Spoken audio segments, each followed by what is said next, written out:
Le royaume du divin fiat chez les créatures. Livre du ciel. Tome 32. Et si tu les reçois, tu seras sa bienheureuse créature. Après quoi je continuais à penser à la divine volonté et je me disais: mais comment cette vie divine peut-elle être formée dans l'âme? Mon doux Jésus ajouta: ma fille, la vie humaine est composée de l'âme, du corps, de membres distincts les uns des autres. Mais quel est le mouvement premier de cette vie? La volonté. Si bien que sans elle la vie ne pourrait ni accomplir de belles œuvres, ni acquérir des sciences, ni être capable de les enseigner. Par conséquent, toute la beauté de la vie disparaîtrait de la créature si elle possède beauté, héritage, valeur et talent. Il faut l'attribuer au mouvement de l'ordre que la volonté maintient sur la vie humaine. Or, si ma divine volonté détient ce mouvement de l'ordre sur la créature, elle forme alors en elle sa vie divine. Ainsi, pourvu que la créature accepte de recevoir ce mouvement de l'ordre de ma volonté en elle et autour d'elle comme premier mouvement de tous ses actes, déjà ma vie divine devient formée et occupe son poste royal dans les profondeurs de l'âme. Le mouvement est la vie, et si le mouvement a son origine dans la volonté humaine, on peut l'appeler vie humaine. Si au contraire il a son commencement dans ma volonté, on peut l'appeler vie divine. Tu vois combien il est facile de former cette vie, à condition que la créature le veuille. Je ne demande jamais des choses impossibles à la créature. Je les facilite plutôt, les rendant adaptables et praticables avant de les demander. Et lorsque je les demande, afin de m'assurer qu'elle pourra faire ce que je lui demande, je m'offre à faire avec elle ce que je veux qu'elle fasse. Je peux dire que je me mets à sa disposition pour qu'elle puisse trouver force, lumière, grâce et sainteté non pas humaines, mais divines. Je ne vais pas là pour lui donner d'abord ce que je peux lui donner ni faire ce que je peux faire. Mais dès que la créature fait ce que je veux, je lui donne avec une telle abondance qu'elle ne sent plus le poids, mais le bonheur du sacrifice, ce que ma divine volonté sait comment donner. Et tout comme la vie humaine maintient sa vie, ses membres distincts et ses qualités, notre être suprême maintient lui aussi ses très pures qualités qui ne sont pas matérielles. Car il n'existe en nous aucune matière qui forme notre vie. Sainteté, puissance, amour, lumière, bonté, sagesse, omniscience, immensité, etc. forment notre vie divine. Mais qu'est-ce qui constitue le mouvement qui régit, qui développe avec une incessante et éternelle motion toutes nos divines qualités? Notre volonté. Elle est le moteur, l'intendante qui donne à chacune de nos qualités une vie agissante. Si bien que sans notre volonté, notre puissance serait sans exercice, notre amour sans manifestation, et ainsi de suite. Tu vois par conséquent combien tout est dans la volonté et qu'en la donnant à la créature, nous lui donnons tout. Et comme les créatures sont nos petites images créées par nous, par notre souffle, de minuscules flammes d'amour répandues par nous dans toute la création, que nous leur avons donné une volonté libre unie à la nôtre, afin de former les fac-similés voulus par nous. Rien ne nous donne plus de gloire, d'amour et de satisfaction que de trouver notre vie, notre image, notre volonté dans les œuvres que nous avons créées.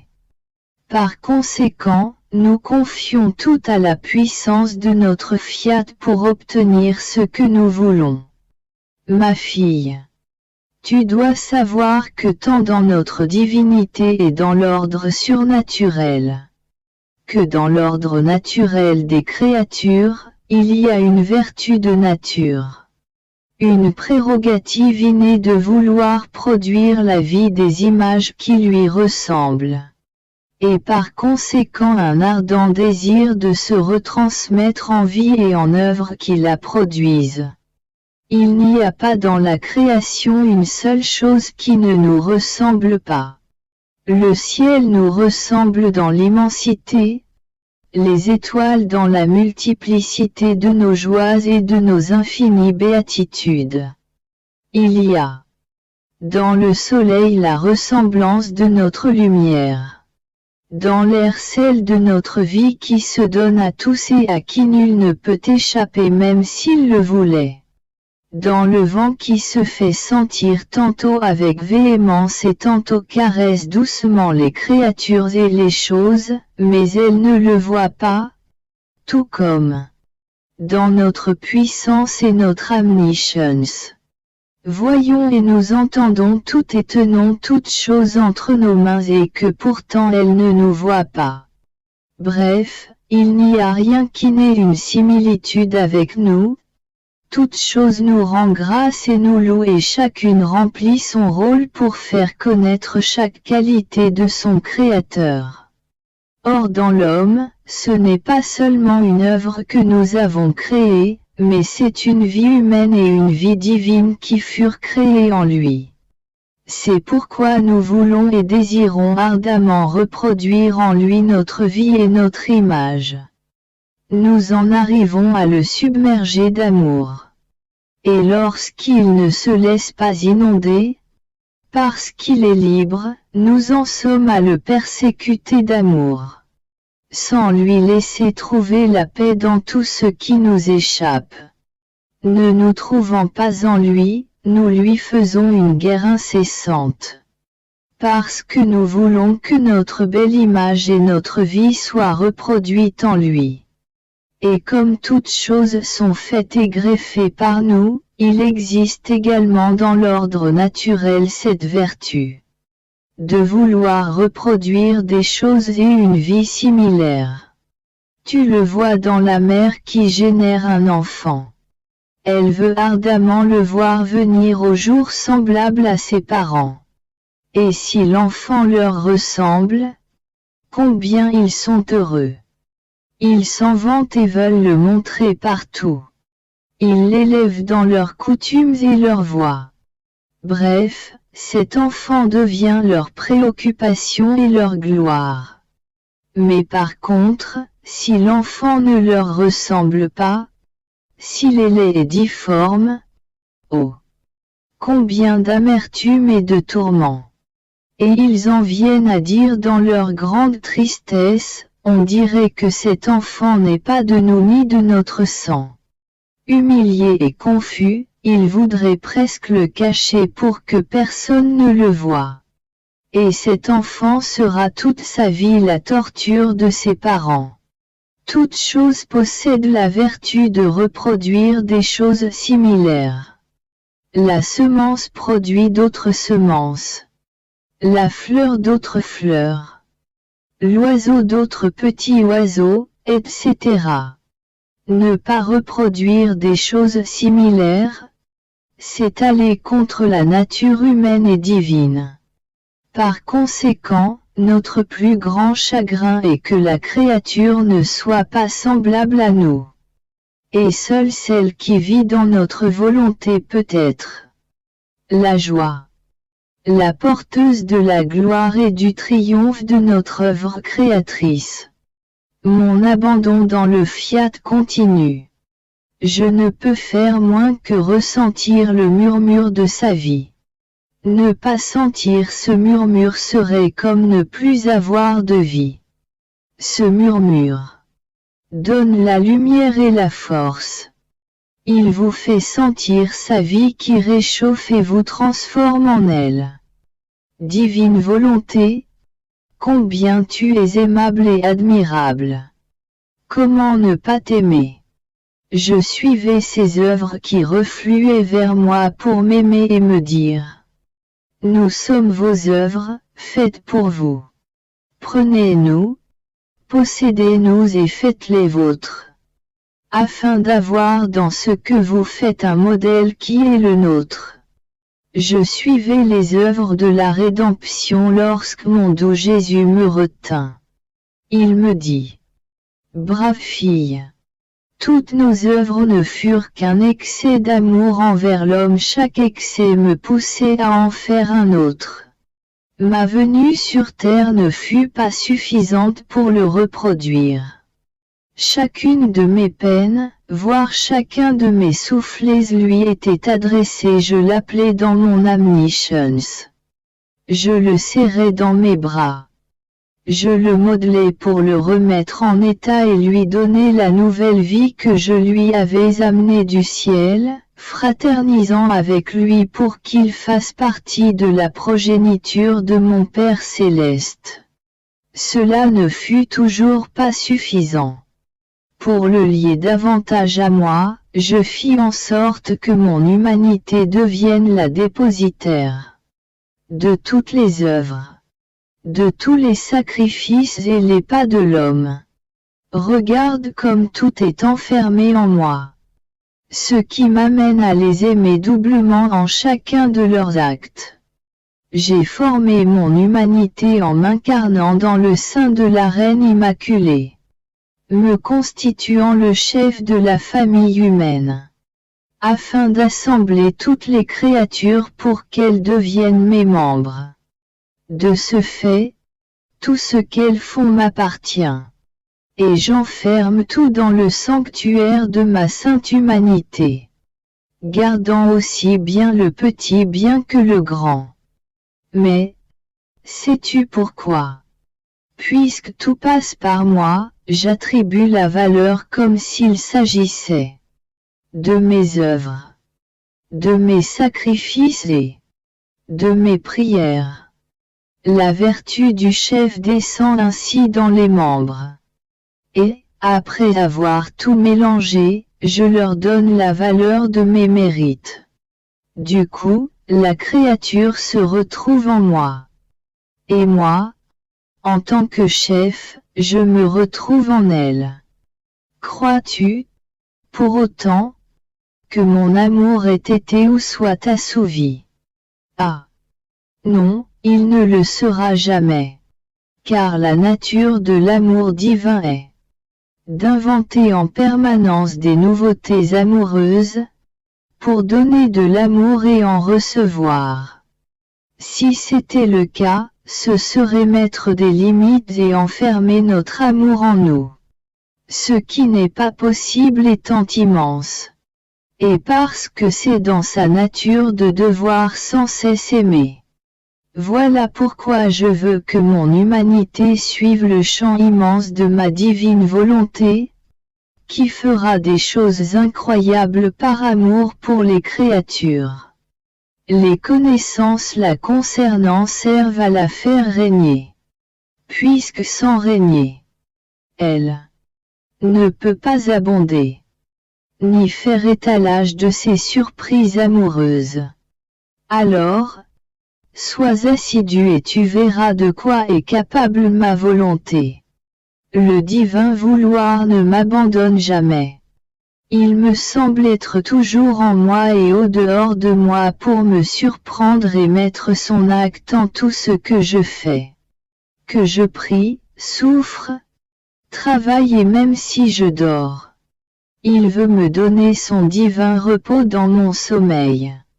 Il veut toujours avoir quelque chose à faire.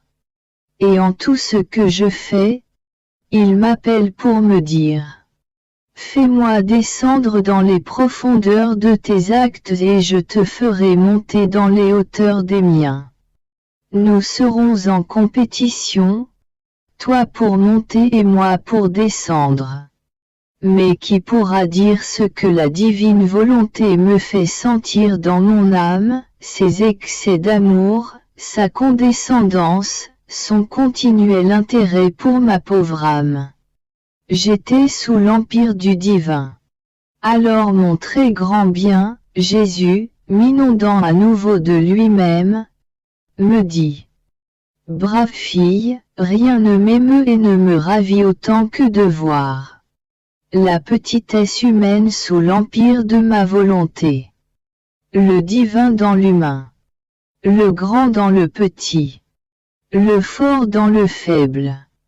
Qui se cachent l'un dans l'autre pour se conquérir l'un l'autre. La scène est si belle et si ravissante, que j'y trouve les pures joies et le bonheur divin que la créature peut me donner. Même si je sais qu'en fait, c'est ma propre volonté qu'elle me donne par le canal de la volonté humaine. Si tu pouvais savoir quel délice j'y trouve, tu te laisserais toujours conquérir par ma volonté. Je peux dire que je quitte le ciel pour connaître les joies très pures que ma divine volonté sait me donner dans le petit cercle de la créature sur la terre. Tu dois savoir que celle qui fait ma volonté et laisse ma vie couler dans ses actes, appelle continuellement Dieu et ses attributs. Et il se sent continuellement appelé par la créature. Elle l'appelle, tantôt parce qu'elle veut sa puissance, tantôt son amour, tantôt sa sainteté, sa lumière, sa bonté, sa paix imperturbable. Bref, elle l'appelle toujours parce qu'elle veut ce qui est de Dieu. Et toujours il attend de pouvoir lui donner en retour ce qu'elle demande. Il se sent appelé et il l'appelle afin de lui dire: Y a-t-il autre chose que tu veux avoir de mon être divin? Prends ce que tu veux. D'ailleurs, déjà lorsque tu m'appelles, je prépare pour toi ma puissance, mon amour, ma lumière, ma sainteté, tout ce qui est nécessaire dans ton acte. Si bien que Dieu appelle l'âme et l'âme appelle Dieu. C'est un appel mutuel pour donner et pour recevoir. Et Dieu, afin de donner, forme la vie de ma volonté dans la créature. La fait grandir et former le doux enchantement du Créateur lui-même. Un acte continuel possède ce pouvoir qui fait que Dieu ne sait comment se dégager de la créature, ni la créature de Dieu. Ils ressentent le besoin irrésistible de rester attachés l'un à l'autre. Seule ma volonté sait produire ces actes continuels, qui jamais ne cessent, qui forment le caractère véritable de la vie dans ma volonté. À l'inverse, un caractère changeant, une œuvre brisée, sont le signe d'un vouloir humain, qui ne procure ni fermeté ni paix, qui ne sait produire qu'épines et amertume. Mon abandon dans le fiat continue. Je sens son souffle omnipotent qui veut faire grandir et magnifier sa vie en moi. Il veut me remplir au point de réduire ma volonté humaine à un voile qui la recouvre. Or je me disais, mais pourquoi ce saint vouloir tient-il tellement à former sa vie dans la créature au point de remuer ciel et terre pour arriver à ses fins? Et quelle différence y a-t-il entre la divine volonté comme vie et la divine volonté comme effet? Mon toujours aimable Jésus me serra dans ses bras avec une indescriptible bonté et me dit: Ma bienheureuse fille, rien n'est plus beau, plus sain, plus agréable et plus propre à me plaire et à me glorifier que la formation de la vie de notre divin vouloir dans la créature. En elle est alors créé un petit paradis où notre être suprême est ravi de descendre pour y faire son séjour. Nous avons alors deux paradis au lieu d'un seul où nous trouvons nos harmonies, une beauté qui enchante, des joies très pures, qui redoublent notre bonheur, d'avoir formé une vie de plus dans le petit cercle de la créature. Si peu que ce soit et selon la capacité de la créature. Nous trouvons dans ce paradis tout ce qui nous appartient. La petitesse de la créature nous séduit d'autant plus et nous admirons l'art divin qui par la vertu de sa puissance a renfermé ce qui est grand dans ce qui est petit. Nous pouvons dire qu'avec notre entrelacement d'amour, nous avons transmué les choses, plaçant les grandes dans les petites et les petites dans les grandes. Sans notre divin prodige, nous n'aurions pu former ni la vie ni le paradis dans la créature. Cela te semble-t-il peu de chose que d'avoir une vie de plus et un autre paradis à notre disposition pour nous féliciter plus encore? Tu dois savoir que ni le ciel ni le soleil ni la création tout entière ne nous ont autant coûté. Et nous n'y avons pas non plus déployé autant d'art et de maîtrise ni autant d'amour qu'en formant la vie de notre volonté dans la créature afin de nous créer un paradis de plus où exercer notre maîtrise et trouver nos délices. Le ciel, le soleil, la mer, le vent et toutes choses parlent de celui qui les a créés. Ils nous désignent, nous font connaître et nous glorifient. Mais ils ne nous donnent pas une vie. Et ils ne forment pas non plus pour nous un autre paradis. Ils ne servent que la créature en qui notre paternelle bonté a promis de former notre vie. Et cela nous coûte tant. Notre fiat utilise sa vertu agissante et répétitive dans son fiat continuel sur cette bienheureuse créature, afin de la couvrir de l'ombre de sa puissance si bien qu'un fiat n'attend pas l'autre. En soufflant sur elle, il dit fiat. S'il la touche, il répète fiat. S'il l'embrasse, il utilise son fiat agissant. Et il la façonne et pétrit en elle sa vie divine. On peut dire que par son souffle il forme sa vie dans la créature et qu'avec sa vertu créatrice, il la régénère et forme en elle son petit paradis. Et que ne trouvons-nous pas en elle? Qu'il suffise de te dire que nous y trouvons tout ce que nous voulons. Et ce tout est pour nous. Tu vois par conséquent la grande différence qu'il y a entre la vie de la divine volonté et son effet. Dans la vie de la divine volonté, les vertus, la prière, l'amour, la sainteté se convertissent tous en nature dans la créature.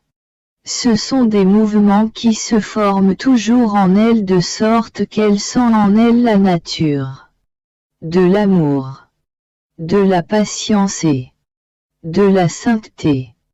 Tout comme elle sent naturellement l'esprit qui pense, les yeux qui voient, la bouche qui parle, et cela sans effort de sa part, parce que Dieu lui a donné ces mouvements par nature, et elle se sent maître de les utiliser comme elle veut. Ainsi, en possédant la vie de la divine volonté, tout est saint, tout est sacré. Les difficultés cessent, les inclinations au mal n'existent plus. Même si la créature change d'action en faisant tantôt une chose tantôt une autre, la vertu unitive de ma volonté les unit et forme un seul acte avec la diversité d'autant de beauté que d'actes accomplis. Et la créature en arrive à sentir que son Dieu est tout à elle. au point d'éprouver que dans l'excès de son amour, il s'est livré lui-même au pouvoir de la créature. En vertu de la divine volonté qu'elle possède en tant que vie, la créature ressent cette vie comme sa naissance. Et la divine volonté l'élève avec une telle finesse d'amour et de profonde adoration qu'elle en demeure naturellement absorbée dans son Créateur qui est déjà tout à elle. La plénitude de son amour et le bonheur qu'elle ressent sont tels qu'incapables de les contenir. Elle voudrait donner à tous la vie de la divine volonté, pour rendre tout le monde heureux et saint. Ce n'est pas le cas de la créature qui ne possède pas la vie de la divine volonté, mais seulement sa vertu et son effet. Tout est alors difficile. La créature en ressent le bien selon le temps et les circonstances. Que ces circonstances cessent et elle ressent le vide du bien. Ce vide produit l'inconstance, le changement de caractère et la fatigue. Elle ressent le malheur du vouloir humain. Elle ne connaît plus la paix. Et elle ne peut la donner à personne. Elle ressent en elle le bien. Comme si elle sentait des membres disloqués ou en partie détachés, dont elle n'est plus maîtresse et qui ne la servent plus. Ne pas vivre dans ma volonté, c'est se faire esclaver. Ressentir tout le poids de l'esclavage. Je me sentais petite au point de ne pas savoir comment faire un pas et après avoir communié, je ressentais le besoin de m'abriter comme une enfant dans les bras de Jésus pour lui dire « Je t'aime beaucoup ». Sans pouvoir dire autre chose parce que trop petite et trop ignorante. Mais mon doux Jésus attendait que je dise autre chose et j'ajoutai « Jésus, je t'aime avec l'amour de notre maman du ciel. » Et Jésus me dit « Comme il est doux et rafraîchissant pour moi de me sentir aimé avec l'amour de la fille et de notre maman. Je ressens sa tendresse maternelle, ses enthousiasmes d'amour, ses chastes embrassements et ses ardents baisers se déverser dans la fille. Et la mère et la fille même, elles m'embrassent et me serrent dans leurs bras dans une même étreinte. Retrouver la fille qui veut m'aimer avec ma céleste mère et qui m'aime comme ma maman, ce sont mes très purs délices, mes épanchements d'amour. Et j'y trouve le plus agréable échange pour tous les excès de mon amour. Mais dis-moi, avec qui d'autre veux-tu m'aimer? Et il se tut, attendant que je lui dise avec qui je voudrais aussi l'aimer. Et moi, presque un peu embarrassé, j'ajoutai « Mon doux Jésus, je veux t'aimer avec le Père et le Saint-Esprit. » Mais il semblait ne pas encore être content, et je dis « Je veux t'aimer avec tous les anges et tous les saints. » Il me dit « Et avec qui d'autre? » Avec tous les voyageurs sur la terre et même jusqu'à la dernière créature qui existera en ce monde. Je veux te les amener tous et toutes choses, même le ciel, le soleil, le vent et la mer afin de t'aimer avec tout. Et Jésus tout amour, au point qu'il semblait ne pas pouvoir en contenir les flammes, ajouta « Ma fille, voilà mon ciel dans la créature. La sacro-sainte Trinité qui cède son amour pour m'aimer avec elle. Les anges et les saints qui rivalisent entre eux afin de m'aimer avec elle. C'est cet acte immense qui amène tout dans le tout qui est Dieu et le tout en tout. Ta petitesse, tes voix infantiles dans ma divine volonté embrassent toutes choses et toute créature. Tu veux tout me donner même l'adorable Trinité elle-même. Et comme tu es petite, personne ne veut rien te refuser. Et tous s'unissent à toi pour aimer avec la toute petite. En m'amenant tout dans le tout et en m'aimant, tu diffuses le tout en tout. Et mon amour étant un lien d'union et d'inséparabilité. Je trouve mes œuvres, mon paradis, tout est tout dans l'âme.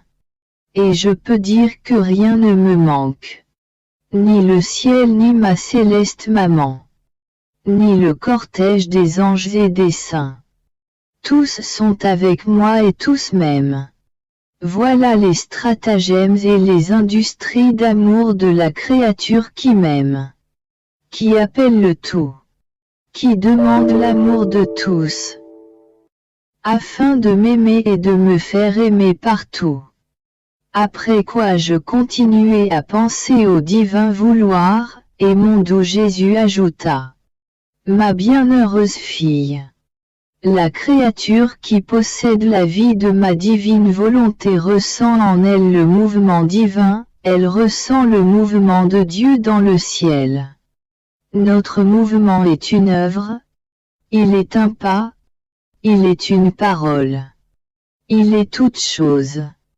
Et comme notre volonté est une avec celle de la créature, elle sent couler en elle le même mouvement avec lequel Dieu lui-même se meut. Et puisque cette œuvre, ce pas et cette parole sont divins, ce que ma volonté même fait en nous-mêmes, elle le fait aussi dans la créature. De telle sorte que la créature sent en elle non seulement la vie, mais la noblesse et la manière de celui qui l'a créée. Et elle ne ressent plus le besoin de lui demander sa volonté. Puisqu'elle se sent elle-même possesseur de notre volonté qui l'occupe. Si bien qu'elle lui donne son amour pour aimer, sa parole pour parler, son mouvement pour se mouvoir et uvérer. Et, oh! Comme il est facile à la créature de savoir ce que ma volonté veut d'elle. Il n'y a plus ni secret ni rideau pour la créature qui vit dans notre volonté. Mais tout est révélé et nous pouvons dire que nous ne pouvons pas nous cacher d'elle parce que notre même volonté nous révèle déjà. Qui donc pourrait se cacher de soi-même ? Ne pas connaître ses propres secrets et ce qu'il veut faire. Personne. On peut se cacher des autres, mais de soi-même, ce serait impossible. Telle est notre volonté qui se fait elle-même révélatrice et éclaire la créature concernant ce qu'elle fait et ce qu'elle veut faire, et lui fait les grandes surprises de notre être divin. Mais qui peut dire jusqu'où peut arriver la créature et tout ce qu'elle peut faire en possédant la vie de notre divine volonté. La véritable transformation et consommation se produit alors avec la créature. En Dieu. Et Dieu prend une part active et dit, « Tout est mien et je fais tout dans la créature. » C'est le véritable mariage divin dans lequel Dieu abandonne son être divin à sa créature bien-aimée. Par contre, pour qui vit de la volonté humaine, il en est comme de l'homme qui descendant d'une noble famille prend pour épouse une créature grossière, fruste et mal élevée. Il échangera peu à peu ses belles et nobles manières pour des façons rustres et bourrues et au point de ne plus se reconnaître lui-même. Quelle distance sépare une créature qui vit dans notre volonté de celle qui vit de la volonté humaine. Les premières forment le céleste royaume sur la terre. Enrichis de bonté, de paix et de grâce, et on peut les appeler la partie noble. Les secondes forment le royaume des révolutions, des discordes et des vices.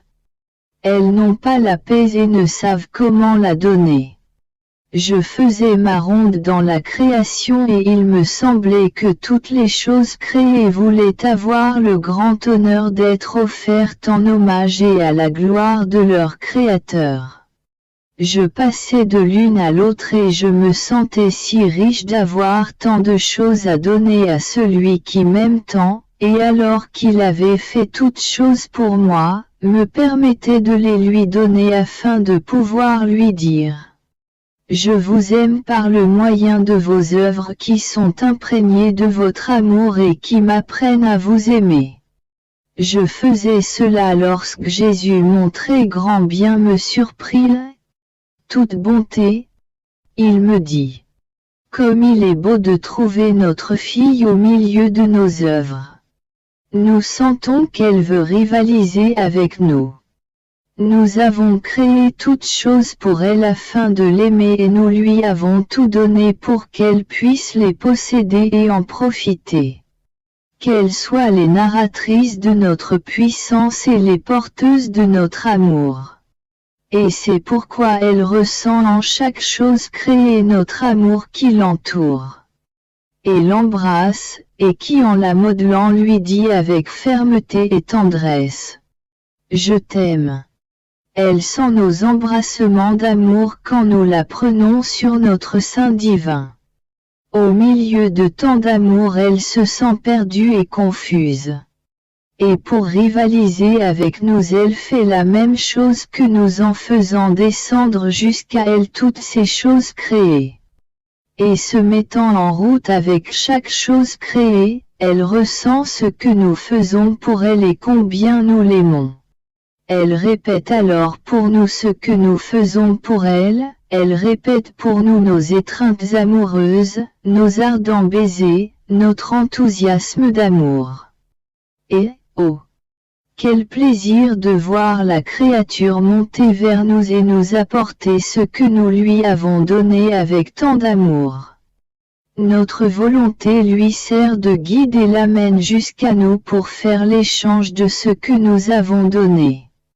Si bien que la créature qui vit dans notre volonté est la rassembleuse de toutes nos œuvres qu'elle apporte dans notre sein pour nous dire. Je vous aime avec votre amour même. Je vous glorifie au moyen de votre puissance. Vous m'avez tout donné et je vous donne tout.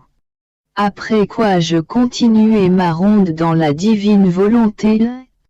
Arrivé au paradis, je me disais. Oh! Comme je voudrais avoir l'amour et l'adoration de l'Adam innocent pour être capable moi aussi d'aimer Dieu de l'amour même avec lequel la première créature fut créée par Dieu. Et mon doux Jésus me surprit et me dit. Ma bienheureuse fille. Celle qui vit dans ma divine volonté trouve en elle ce que tu cherches.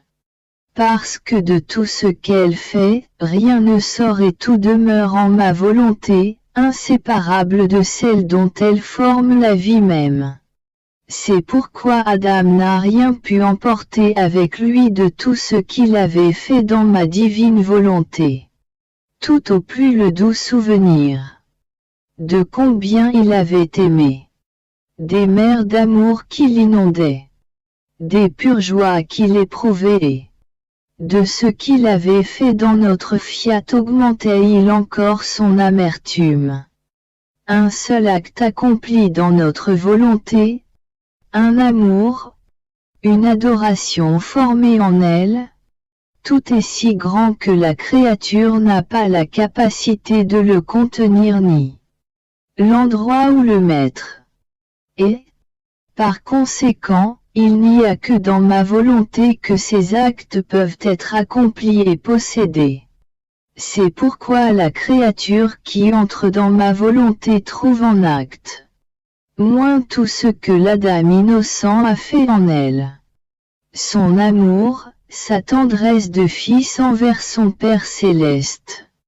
La divine paternité qui recouvrait de tous côtés de son ombre son fils afin de l'aimer.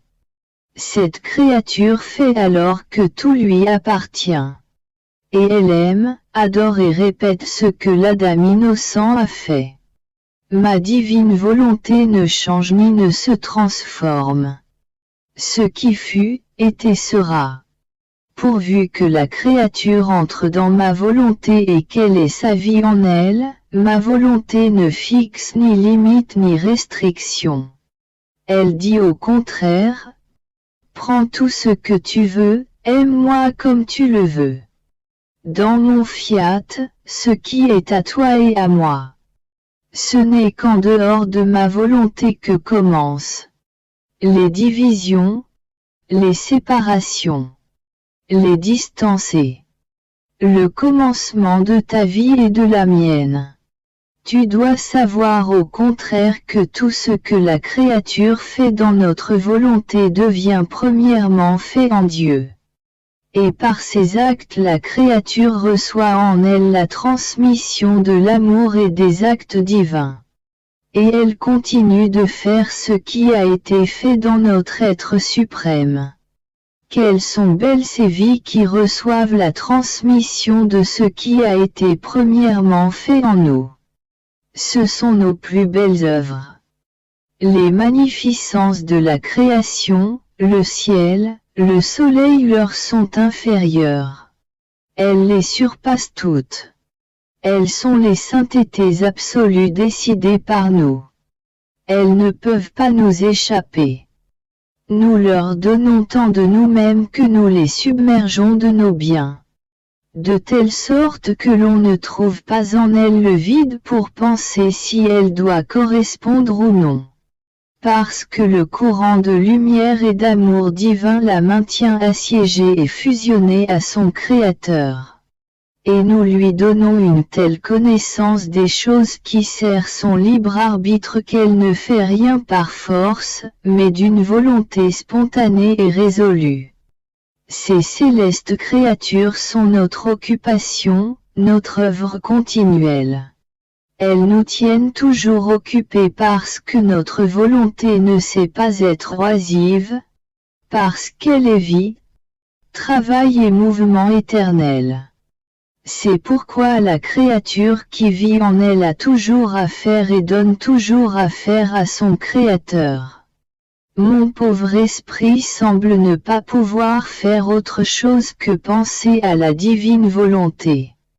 Je ressens sur moi une force puissante qui ne me laisse pas le temps de penser et de vouloir autre chose que ce fiat qui est tout pour moi. Et je me disais, oh, comme je voudrais vivre dans la divine volonté comme on vit au ciel.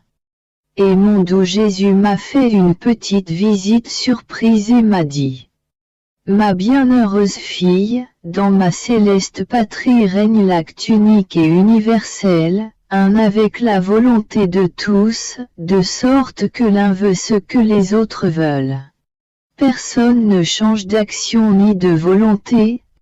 Chaque bienheureux ressent mon vouloir comme sa propre vie et comme tous ont une seule et même volonté, elle forme la substance du bonheur du ciel tout entier. D'autant plus que ma divine volonté ne peut ni ne sait accomplir des actes interrompus, mais uniquement des actes continuels et universels. Et comme ma volonté règne parfaitement et triomphalement, tous ressentent comme de nature sa vie universelle, et tous sont remplis à ras-bord de tous les biens qu'elle possède, chacun selon sa capacité, et du bien que chacun a fait durant sa vie.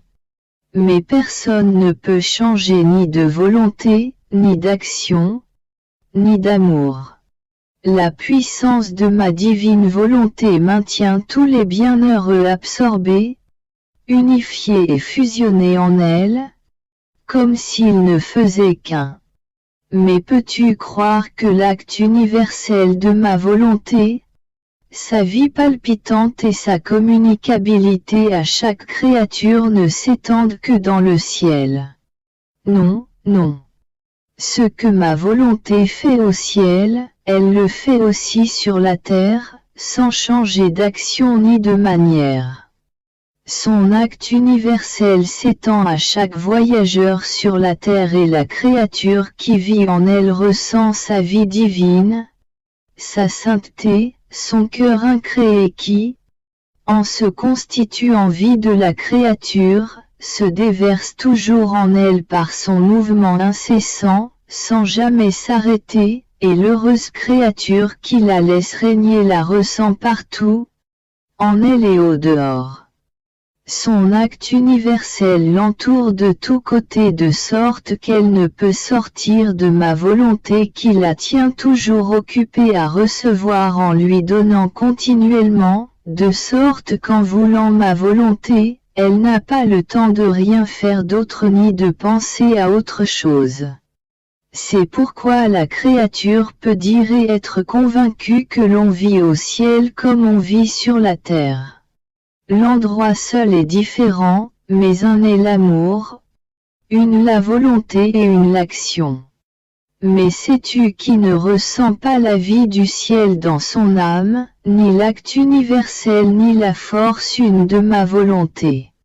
Les créatures qui ne se laissent pas dominer par elle et ne lui laissent pas la liberté de régner, de sorte que l'action, l'amour et la volonté changent à tous moments. Mais ce n'est pas ma volonté qui change, elle ne peut pas changer. C'est la créature qui change, parce que vivant de la volonté humaine. Elle ne possède pas la vertu ni la capacité de recevoir l'acte unique et universel de ma volonté et la pauvre petite se sent changeante, sans fermeté dans le bien, toujours comme un roseau vide qui n'a pas la force de résister au moindre souffle de vent.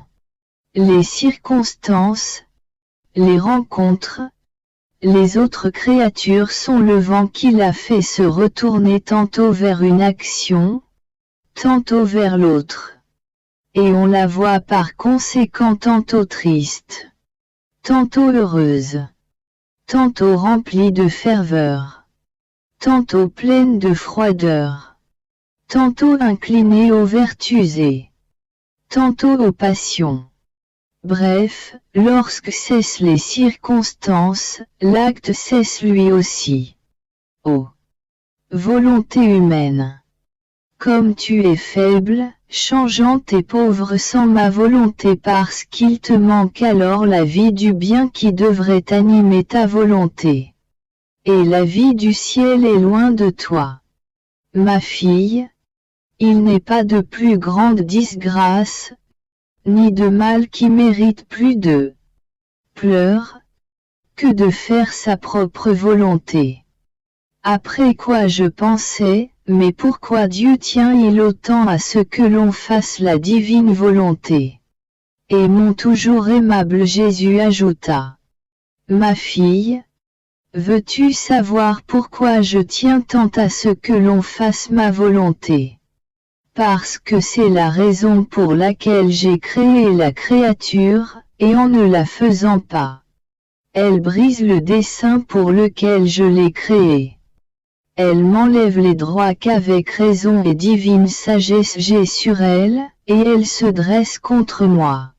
Cela ne te semble-t-il pas grave que des enfants se dressent contre leur père? Et puis, j'ai créé la créature afin qu'elle puisse être et former la matière première entre mes mains, afin d'avoir le plaisir de former de ce matière mes plus grandes et mes plus belles œuvres pour qu'elle puisse me servir et orner ma céleste patrie, et recevoir d'elle ma plus grande gloire. Et voilà que cette matière s'échappe de mes mains. Il se dresse contre moi et avec toutes ces matières que j'ai formées, je ne peux pas exécuter mes œuvres. Je suis réduit à l'oisiveté parce que ma volonté n'est pas en eux. Ils ne se prêtent pas à recevoir mes œuvres. Ils deviennent durs comme pierre et peu importe les coups qu'ils reçoivent, ils n'ont pas la souplesse nécessaire pour recevoir la forme que je veux leur donner. Ils se brisent, se réduisent en poussière sous les coups. Mais je ne parviens pas à former le plus petit objet. Je reste là comme un pauvre artisan qui, après avoir formé tant de matières premières, or, fer, pierre, il les prend entre ses mains afin de former les plus belles statues. Ces matériaux ne s'y prêtent pas. Au contraire, ils se mettent contre lui et il ne parvient pas à développer son art merveilleux, de sorte que les matériaux ne servent qu'à encombrer l'espace et non à réaliser ses grands desseins. Oh! Combien cette inactivité pèse à cet artisan! Je suis cet artisan, parce que ma volonté n'étant pas dans les créatures, elles ne sont pas capables de recevoir mes œuvres. Et il n'y a personne pour les attendrir. Personne qui les prépare à bien recevoir ma vertu créatrice et opérante. Et si tu pouvais savoir ce que signifie être capable de faire quelque chose, avoir les matériaux pour le faire, sans être en mesure de faire quoi que ce soit, tu pleurerais avec moi devant un tel chagrin, pour un affront si grave. Cela te semble-t-il peu de chose de voir tant de créatures qui encombrent la terre? Parce qu'elles n'ont pas en elles la vie opérante de ma volonté. Il ne m'est pas possible de développer mon art et de faire ce que je veux. Par conséquent, aie bien à cœur de faire que ma divine volonté vive dans ton âme. Car elle seule sait comment disposer les âmes à recevoir tout le potentiel de mon art.